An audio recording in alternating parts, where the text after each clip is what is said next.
오늘 우리에게 주신 하나님의 말씀은 에베소서 2장 8절에서 10절 말씀입니다.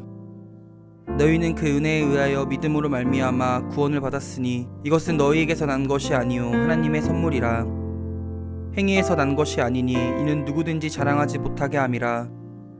우리는 그가 만드신 바라 그리스도 예수 안에서 선한 일을 위하여 지으심을 받은 자니 이 일은 하나님이 전에 예비하사 우리로 그 가운데서 행하게 하려 하심이니라. 오늘 이 말씀에 많은 은혜 받으시기 바랍니다. 우리가 세상을 살아가면서 자기 인생에 대해서 어떤 생각을 갖고 사는지, 또 어떤 이해, 또 어떤 아주 성숙한 뭐라고 그럴까요? 깨달음이라고 그럴까요? 그래서 하나의 관점이 되고 철학이 될 수 있는 인생의 어떤 철학을 갖고 있는 것은 매우 중요합니다. 자기 인생에 대해서 철학이 있다는 것은 기준이 있다는 것이고, 기준이 있다는 것은 자기가 지키는 규칙과 질서가 형성되기 때문에 인생에 대해서 옳고 그름, 또 높은 단계 낮은 단계를 따지지 않고 자기 나름의 생각이 있는 사람은 나이가 좀 들으면, 주로 40대 이후가 되면 아주 주관 있게 살아갑니다. 그래서 다른 사람이 쉽게 그 인생을 폄하하지 못합니다. 내 인생에 대해 생각이 확고한 사람, 내 인생에 대해서 기준이 분명한 사람, 내 인생에 대해서 철학이 분명한 사람은 다른 사람이 함부로 할 수 없습니다. 왜냐하면 그는 그가 생각한 대로 말하려고 노력하고 그가 생각한 대로 살려고 노력하기 때문입니다. 거기에는 힘이 있습니다. 그래서 여러분이 동의하지 않아도 자기가 갖고 있는 사상이나 생각을 분명히 가지고 사는 사람에게는 만나보면 그 삶에 아주 분명한 향기가 있고 얼굴에서 대부분 빛이 납니다. 눈빛이 특별히 살아있습니다. 이것은 제가 옳고 그름이나 높은 단계, 낮은 단계, 여러분이 동의하느냐 동의하지 않느냐와 전혀 상관이 없습니다. 그 사람은 자기만의 세상을 살기 때문입니다. 자기 세계가 좀 이해하기 어렵고 그 시대에 적합하지 않고 아니면 수준이 너무 떨어지면 외톨이처럼 우리가 볼 때 독불장군이라고 부를 만큼의 삶을 살겠지만 그 나름으로는 가치 있고 행복할 것입니다. 이것은 굉장히 중요한 일입니다. 믿음에 대해서도 마찬가지입니다. 우리가 신앙생활을 하는데 다른 사람이 여러분을 조금 여러분의 신앙에 대해서 우습게 보든지 좀 낮추어 보든지 폄하하거나 비난을 받는다면 여러분이 믿음에 대해서 갖고 있는 생각이 분명치 않을 경우가 많습니다. 아니면 생각은 분명한데 사회적인 기준, 상식선에서 너무 낮은 단계이거나 다른 사람이 동의하지 못할 만큼의 어떤 사회에 피해를 주거나 어려움을 주는 것, 이 점일 것입니다. 8절은 아주 분명하게 우리 믿음에 대해서 이렇게 선언합니다. 이것은 너희에게서, 여러분에게서 난 것이 아니고 하나님의 선물이라. 우리가 구원을 어떻게 얻느냐, 혹은 어떻게 구원을 받느냐, 그 구원받은 증거는 어떤 것이냐, 그 구원받은 확신 가운데 살아가느냐 하는 것은 이 구절을 이해하는데 성패가 달렸다고 볼 수 있습니다. 8절은 여러분이 암송하시면, 그리고 그 뜻을 하나하나 생각하시면 구원에 대해서 아주 분명한 견해를 가질 수 있습니다. 너희는 그 은혜에 의하여, 하나님 은혜라는 단어가 등장하죠. 믿음으로 말미암아. 따로따로 놓고 보면 은혜가 뭔지도 알 수 있을 것 같고 믿음이 뭔지도 알 수 있을 것 같은데 이것은 구원과 다 관계된 것입니다. 은혜에 의하여, 은혜로부터 시작됐다는 거죠. 믿음으로 말미암아, 믿음을 통해서 구원이 온다는 거죠. 구원을 받았으니 은혜, 믿음, 구원, 이 연결성에 대해서 여러분들이 잘 이해를 하시면 좋을 것 같습니다. 이는 여러분으로부터 난 것이 아니고 하나님의 선물입니다. 우리는 흔히 이신층의 믿음으로 구원을 받는다라고 표현을 합니다. 근데 사실은 믿음 자체가 우리를 구원하는 게 아닙니다. 아주 분명하게 8절을 보시면 구원은 전적으로 하나님께서 행하시는 일입니다. 이것이 지금 8절에 담겨있는 제일 중요한 기초입니다. 터입니다. 우리가 지난주에 예언자들과 선지자들과 또 사도들의 터 위에 우리가 세움을 입은 집과 같다고 말씀을 드렸는데 구원은 전적으로 하나님께서 행하시는 일입니다. 우리가 좋은 믿음을 갖는 것은 좋은 일입니다. 그러나 좋은 믿음을 가졌다고 해도 그것은 자랑할 것은 아닙니다. 9절에 보면 흔히 믿음을 생활을 열심히 하는 사람이 빠지기 쉬운 함정에 대해서 바울은 아주 일관된 생각을 갖고 있는데 이렇게 적고 있습니다. 그것은 행위에서 난 것이 아니니 이는 누구든지 자랑하지 못하게 함이라. 이 새벽에 하나님께 나간 여러분에게 더 특별한 믿음이 있는 것을 우리가 압니다. 열심히 있습니다. 그 믿음에 대해서 우리가 어떤 다른 폄하하거나 이런 이야기를 하고자 하는 게 아닙니다. 신앙이 어떤 것인지를, 구원이 어떤 것인지를 성경에 있는 그대로 또 예수님의 시대 사도들과 또 그리스도인들이 이해했던 것들을 우리가 이해하려고 노력한다는 거죠. 제일 중요한 것은 구원이 사람으로부터 온 것이 아니고, 즉 출처라고 우리가 얘기하죠. 그 생각의 출처가 어디야? 누구로부터 그 생각이 온 거야? 그 돈의 출처가 어디야? 그 돈이 어디서부터 온 거야? 넌 출처가 어디야? 넌 어디로부터 온 거야? 구원은 하나님으로부터 온 거라는 거죠. 구원이 나의 행위나 나의 생각이나 나의 어떤 도움이나 나의 일로 이루어졌다면 그것은 사람으로부터 온 것이기 때문에 구원은 분명하게 하나님으로부터 시작되고 하나님으로부터 이루어지는 것. 여기 이루어지는 것은 준비되다, 완성되다 그런 뜻인데요. 하나님으로부터 완성되어지는 것입니다. 8절은 아주 단언합니다. 이것은 너희에게서 난 것이 아니요 하나님의 선물이라. 선물이라는 의미를 잘 이해하시는 것이 중요합니다. 구원은 사람이 자기의 힘, 능력으로 이루는 것이 아닙니다. 자기의 어떤 행위, 뭐 좋은 일, 선한 일, 남을 돕는 일, 무슨 구제하는 일, 봉사하는 일로부터 오는 것이 아닙니다. 구원은 무엇이라고 고백하나요? 하나님의 선물입니다. 선물을 주는 사람이 여러분에게 대가 없이 주는 것입니다. 그게 선물입니다.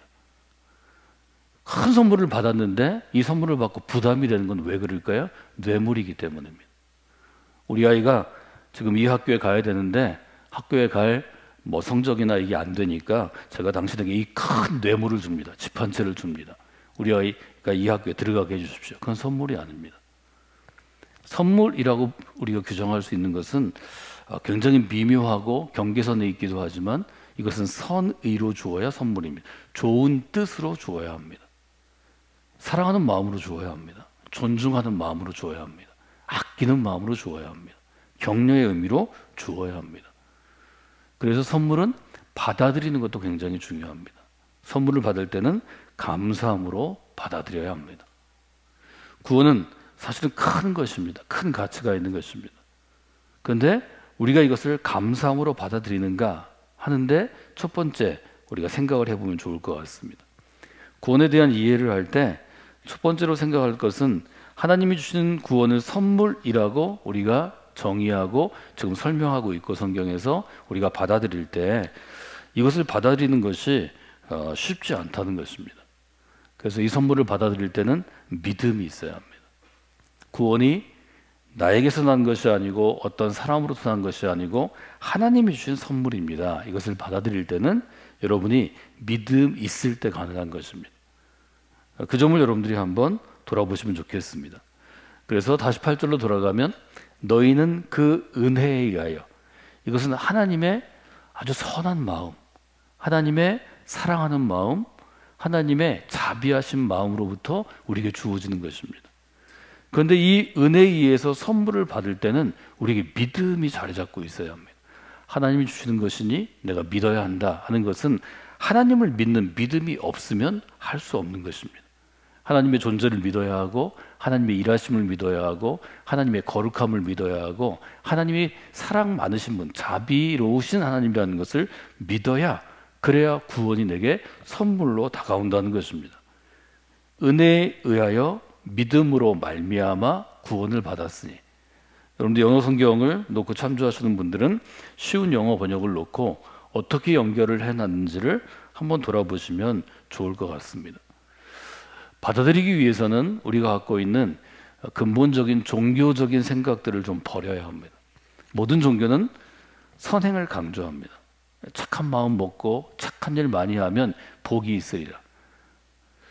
교회 앞에 그렇게 붙여놓은 교회들도 있습니다. 예수 믿으면 좋은 일이 생깁니다. 예수 믿으면 복이 옵니다. 예수 믿으면 뭐 부자 됩니다. 뭐 이런 것도 제가 봤습니다. 과연 그럴까요? 그 믿음 가운데 정말 그런 일이 생길까요? 믿음에 대해서 우리가 분명하게 생각해야 되는 것은 나의 노력이 필요하다라는 생각이 누구에나 있다는 것입니다.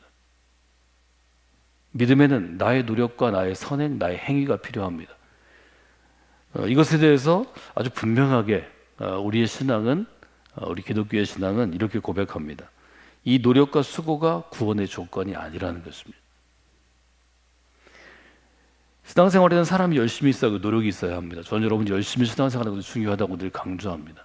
그러나 이것은 내가 새로운 생명으로 살아가게 된 후, 구원의 선물을 받은 다음에 너무 기쁘고 감사해서 내가 행하는 것입니다. 이 순서가 저는 참 중요하다고 생각합니다. 내가 열심히 하고 내가 잘했기 때문에 하나님이 나를 토닥이는 것, 그것은 선물이 아니라 상입니다. 선물은 내가 열심히 하든 안 하든 내게 주어지는 것입니다. 이 미묘한 차이를 여러분들이 잘 이해하시면 신앙생활에서 되게 넘어지고 신앙생활에 시험이 들거나 아니면 신앙생활이 좀 잘하다가 못하다가 하는 사람들의 특징이 있는데요. 그 유혹에서 여러분들이 좀 벗어날 수 있습니다. 유혹을 넘어설 수 있습니다. 유혹을 이길 수 있습니다. 이 점을 한번 여러분들이 생각해 보시면 좋을 것 같습니다. 그래서 믿음으로 구원이 하나님의 선물로 내게 주어지는 것, 이 점을 여러분들이 돌아보시면 좋겠습니다. 첫 번째로는 나의 노력이 필요하다, 이런 생각이 늘 우리 가운데 있는데 이것이 일단 오해라는 것이고요. 두 번째는 나를 자랑하고 있는가를 여러분이 살펴보시는 게 중요합니다. 신앙생활을 열심히 하는 사람, 신앙생활을 오래 하는 사람이 빠지기 쉬운 함정이 있습니다. 그것은 은연중에 내가 의도하지 않았는데 나의 무엇을 자랑하는 것입니다. 나를 내세우는 것입니다. 신앙생활은 물론 열심히 하는 분들에 의해서 교회가 세워지고 집이 유지됩니다. 누군가는 시간을 더 들여야 하고, 누군가는 자기의 재정을 더 들여야 하고, 누군가는 재능을 들여야 하고, 누군가는 힘들게 일해야 공동체가 유지되는 것입니다. 여러분 모두가 부모의 짐을 지고 있지 않습니까? 자녀들보다 부모가 더 열심히 살아야 합니다. 자녀보다 부모가 더 무거운 짐을 져야 합니다. 그래야 아름다운 가정이 유지되고 골격이 유지되는 것입니다. 제가 그것을 폄하하는 것이 아닙니다. 근데 무거운 짐을 진 사람이 늘 내가 얼마나 무거운 짐을 지고 있는지 너 생각해봐. 어린 아이들한테 내가 너 때문에 정말 죽도록 일하는데 밥 먹을 때 부담되지? 밥 먹다 다 체합니다. 하나님께서 우리가 원하시는 것이 어떤 것일까? 이 점을 한번 우리가 돌아볼 필요가 있습니다. 사람이 빠지기 가장 쉬운 유혹이 나를 자랑하는 것입니다. 디모데후서 4장에 보면 이런 구절이 있는데요. 한번 읽어보시면 좋을 것 같습니다. 1절에 보면 이렇게 사도에게 얘기합니다. 하나님 앞과 살아있는 자와 죽은 자를 심판하실 그리스도 예수 앞에서 그가 나타나실 것과 그의 나라를 두고 엄히 명하노니, 이건 선생님이 제자에게 이제 은퇴를 앞둔 목회자가 그 교회를 대를 이어서 이제 목회할 젊은 목회자에게 주는 거니까 좀 엄숙하죠. 산자와 죽은 자를 심판하실 그리스도 앞에서 그가 이제 우리에게 나타나실 것과 그의 나라, 하나님의 나라를 두고 내가 엄히 너한테 명하는데, 너는 첫째 말씀을 전파해야 한다. 때를 얻든지 못 얻든지 항상 힘써야 한다. 범사에 오래 참음과 가르치심으로 경책하고 경계하며 권해야 한다. 여기 보면 오래 참음과 가르침으로 경책하고 경계하고 권하라, 이렇게 되어 있습니다. 여러분 신앙생활할 때 더 오래 신앙생활을 할수록, 더 무거운 짐을 질수록, 더 많은 사람을 섬길수록, 봉사할수록 오래 참음이 굉장히 중요합니다. 내게 신앙을 가르쳐준 선생님들, 목회자들의 가르침으로 나를 경책하고 경계하고 권해야 합니다. 이것은 저는 굉장히 높은 단계의 셀프 리더십이라고 생각합니다. 결국 리더가 어느 단계를 지나가면 가르칠 사람이 없기 때문에 스스로 셀프 리더십을 가져야 하는데, 제일 좋은 건 성경처럼 권위 있는 하나님의 말씀에 표준을 두고 그것으로 자기를 경책하고 경계하고 권하는 것입니다. 자기를 책망하는 것입니다. 스스로 책망하는 것입니다. 스스로 잘못될까 봐, 레인에서 벗어날까 봐 허물로 인하여 허물처럼 도로에서 벗어날까봐 내가 몰고 가는 인생의 자동차가, 내가 몰고 가는 하나님 나라의 사역의 자동차가 벗어갈까봐 알람을 울리는 것입니다. 경계하다는 것은 알람의 종을 치는 것입니다. 권하는 것은 자꾸 그렇게 하도록 다듬고 권유하고 격려하는 것입니다. 때가 이르리니 사람이 바른 교훈을 받지 아니하여 귀가 가려워서 자기의 사욕을 따를 스승을 많이 두고, 사람은 본래 바른 교훈을 싫어하는 것입니다. 내가 하는 대로 잘한다, 잘한다, 잘한다, 이걸 너무 좋아하죠. 저는 요즘에 교육법이 심각한 문제를 안고 있다고 생각합니다. 네가 최고야, 네가 잘할 수 있어, 애가 하나나 둘 되니까 격려해달라 그러는데요, 자고해져서 인생을 망칠 것입니다. 사람은 그냥 놔둬서 잘하는 사람은 한 사람도 없습니다. 성경은 우리에게 영적인 우리의 생명으로 보면 세상에 의인은 한 사람도 없나니 우리는 죄 아래 있다고 분명하게 고백합니다. 저는 이것을 겸허하게 받아들여야 한다고 생각합니다. 길을 진리에서 돌이켜 허탄한 이야기를 따르리라. 경책하고 경계하고 권하지 않으면 우리 모두는 진리로부터 멀어져서 벗어나서, 즉 허물 있는 인생, 죄 있는 인생으로 벗어나서 허탄한 이야기, 신화의 노예가 되기 쉽습니다. 요즘에 그런 일이 얼마나 많이 있습니까? 5절 같이 읽어볼까요? 그러나 너는 모든 일에 신중하여 고난을 받으며 전도자의 일을 하며 내 직무를 다하라. 한자어를 신중하여를 택했는데요, 저는 좋은 번역이라고 생각합니다. 여러분, 신중하다, 그 사람은 말이 신중한 사람이다, 삶의 태도가 아주 신중한 인물이다, 이런 평가를 받는 것은 뭘 얘기하나요? 신중하다는 것은 썩 조심스럽다, 이렇게 서전에 쓰여 있습니다. 많이 조심스러운 것입니다. 이것은 자기의 말을 하든 행동을 하든 결정을 하든 삶 자체가 신중하다는 것은 자기를 조심하고 자기의 위치에서 뭔가 잘못될까 스스로 경책하고 경계하는 태도입니다. 이것은 매우 중요하죠. 모든 일이 신중해야 되는 이유에 대해서 바울은 뭐라고 대답하는가 하면, 고린도서 10장에 보면 이런 비유가 있습니다. 그들 가운데 어떤 사람들이 주를 시험하다가 뱀에게 멸망하였나니 우리는 그들과 같이 시험하지 말자. 이것은 출애굽에 이스라엘 사람들이 모세에게 아주 반항할 때, 그때 놋뱀의 이야기가 나오죠. 그들 가운데 어떤 사람들이 원망하다가 멸망시키는 자에게 멸망하였나니 너희는 그들과 같이 원망하지 말라. 원망하다가 적들에게 멸망하는 걸 얘기합니다. 11절 같이 읽어볼까요? 그들에게 일어난 이런 일은 본보기가 되고 또한 말세를 만난 우리를 깨우치기 위하여 기록되었느니라. 12절 같이 볼까요? 그런즉 손줄로 생각하는 자는 넘어질까 조심해라. 성경에 많은 실패한 사람들의 이야기가 있습니다. 이스라엘의 실패가 경험되어 있습니다. 제자들과 사도들의 실패가 경험되어 있습니다. 그것은 우리로 본보기 삼기 위해서라는 거죠. 말세를 맞는 우리를 깨우치기 위해서라는 거죠. 여러분, 12절 말씀을 여러분이 기억하셔야 합니다. 손줄로 생각하는 자는 넘어질까 조심해야 합니다. 오래도록 신앙생활을 하는 사람은 자기의 지나온 날의 실패가 아니라 업적을 자랑하기 쉽습니다. 근데 혹 얘기하고 싶으면 실수와 실패를 이야기하는 게 훨씬 좋습니다. 그런 중에 소그룹 인도하시는 분들이 있는데요, 소그룹이 잘 되는 소그룹의 특징은 리더가 자기를 낮추고 자기를 자랑하지 않으려고 노력하고 경계하는 사람입니다. 처음 시작할 때 똑같이 시작했는데 1년 뒤에 소그룹원들이 반도 모이지 않고 속회가 없어지는 특징은 자기 자랑이 많은 리더입니다. 자기 자랑이 많으면 그 공동체를 파괴하게 되어 있습니다. 이것은 여러분이 소그룹 리더에게 이야기할 때 제가 언제나 경계하는 것입니다. 신앙생활을 처음 시작한 사람이 믿음의 분야에서 자랑할 게 별로 없습니다. 그래서 이분들이 자랑하는 것은 신앙생활하기 전에 세상 경험을 엄청나게 자랑합니다.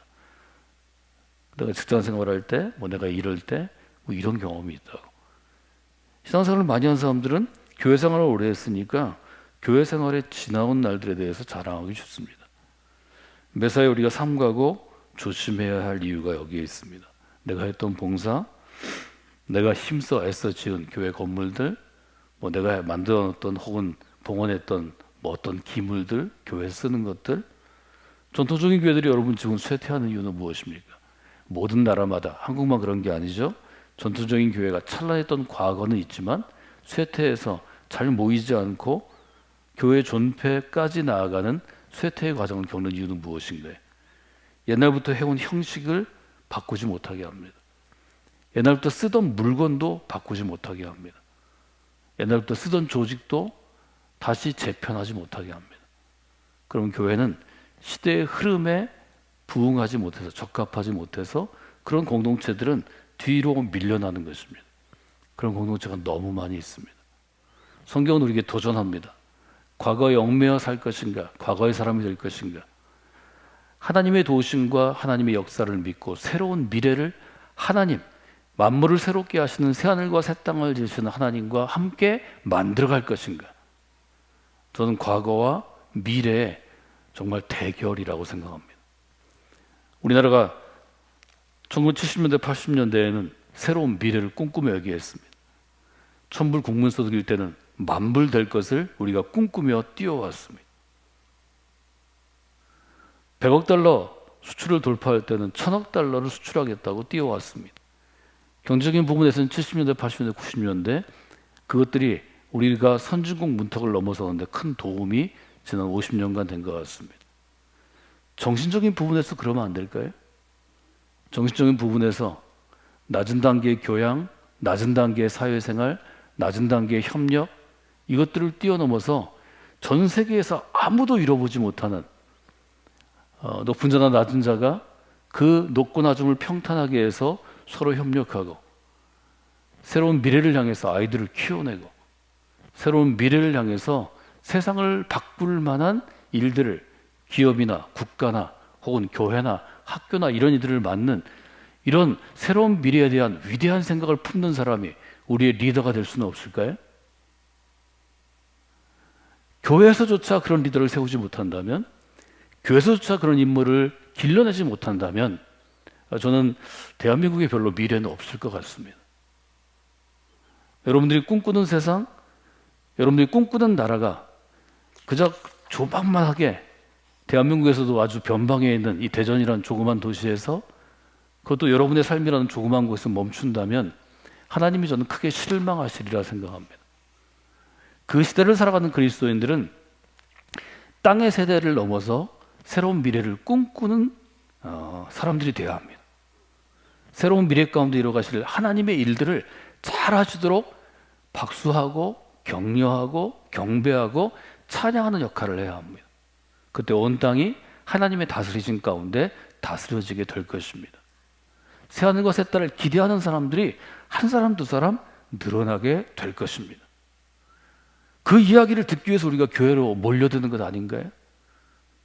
그 이야기가 맞다고 동의하기 위해서 우리가 교회에서 찬양하는 것 아닌가요?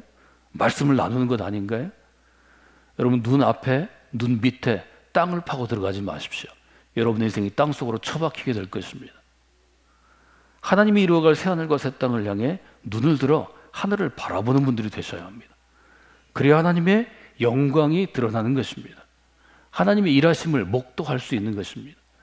하나님의 능력이 얼마나 위대하고 크신지 하나님이 상속자들에게 여러분과 같은 그리스도인에게 주시는 그 기업의 영광이 얼마나 풍성한지 마음의 눈이 열려져야 볼 수 있는 것입니다. 지금 에베소 2장에서 얘기하는 구원은 에베소 1장 15절에서 19절 혹은 24절까지에서 얘기했던 에베소의 기도, 바울의 기도가 펼쳐지기 위해서 은혜에 의해서, 은혜로부터 믿음을 통하여 구원받은 존재인 우리가 어떤 사람인지를 잘 드러내는 것입니다. 그래서 10절은 이렇게 얘기하죠. 우리는 그의 만드신 바라. 우리는 그가 만들어주신 새로운 피조물이고 뉴 크리에이처이고 하나님이 만들어주신 걸작이고 masterpiece of work of God이라는 것을 분명히 우리가 보여주는 것입니다. 이것을 이해하지 못하면 우리가 하나님의 걸작품 혹은 하나님의 작품이라는 이 10절의 첫 번째 정의에 도달하는 게 쉽지 않습니다. 여러분들이 하나님의 만드신 포에마라고 우리가 헬라어 많이 쓰는데요. 하나님의 만드신 그것, 하나님의 만드신 그 위대한 작품의 길을 걸어가기 위해서 여러분의 생각을 새롭게 바꾸셔야 합니다. 여러분의 믿음이 새로운 토대 위에 쓰셔야 합니다.